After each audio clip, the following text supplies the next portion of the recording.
It was back to Poole Quay in Dorset for round 2 of the United Kingdom Offshore Powerboat Racing Association's 2024 Championship.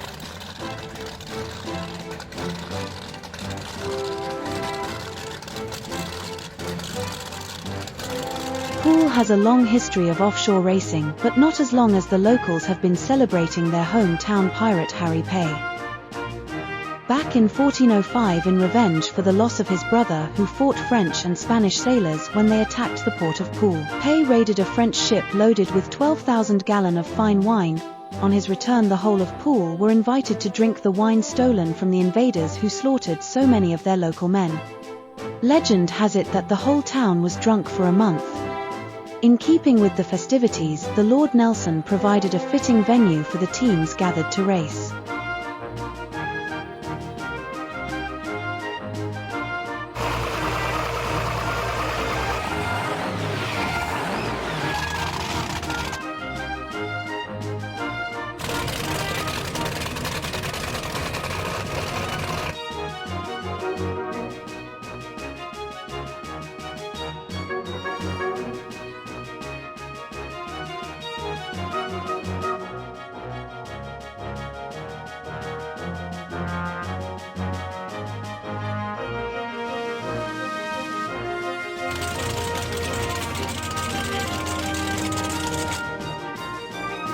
Just before the start, there was time for group photos and to store buoyancy aids.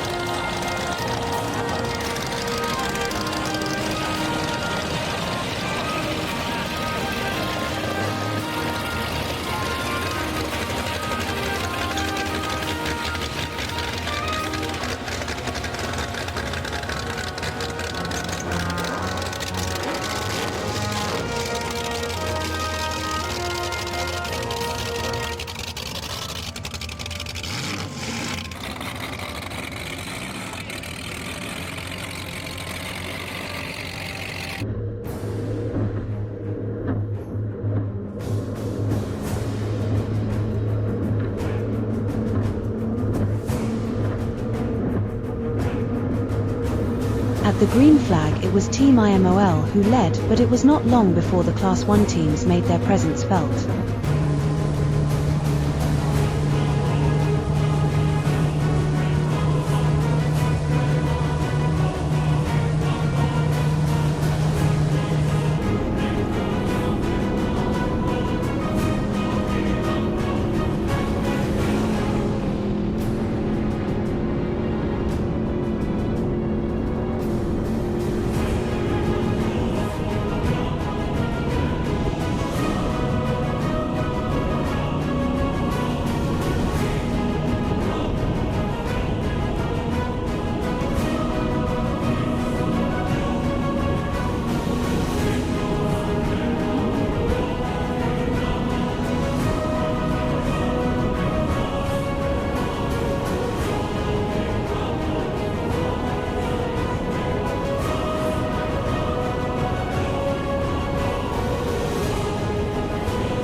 Back, but yeah, you know, it was so rough out there you couldn't see the marker buoy.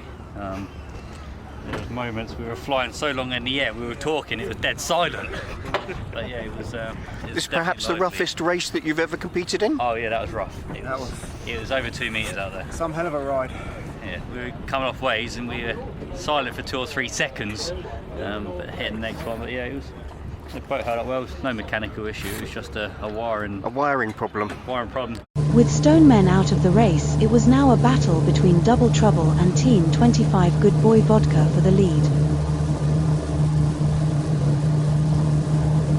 As Double Trouble approached the turn buoy, they were obstructed by spectators and missed Mark II. This cost them a 20-minute penalty along with the race lead. Having seen what happened, Team 25 Good Boy Vodka then backed off and rounded the turn buoy. With the teams back in the marina, it was time for the prize presentation.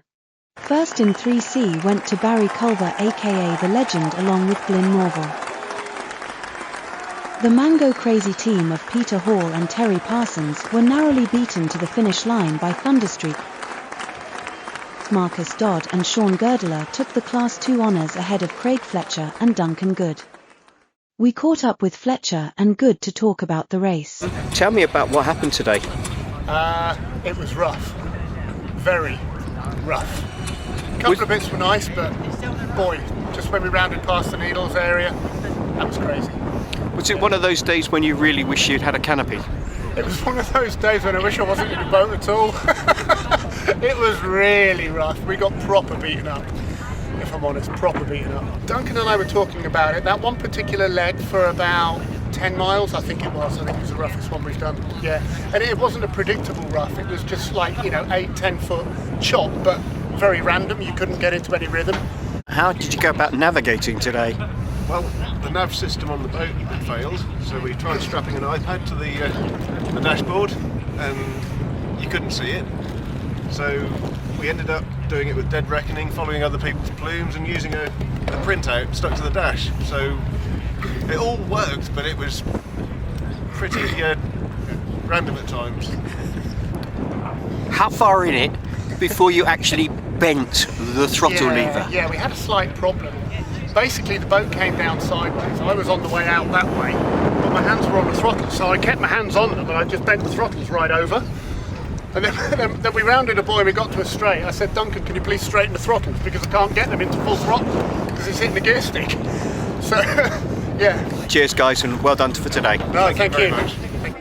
The Oceanus Racing crew of Richard Truscott and Rob Bingham were joined by their team as they celebrated winning Class 1 Light.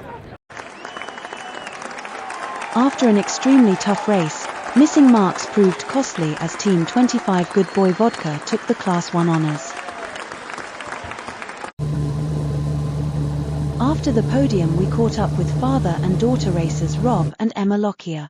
I was talking with Emma and she says it's not going to be long before she's going to be allowed out in the outer limits. Can we confirm that? What? Next week. Next week she said that she's going to go and test the outer limits.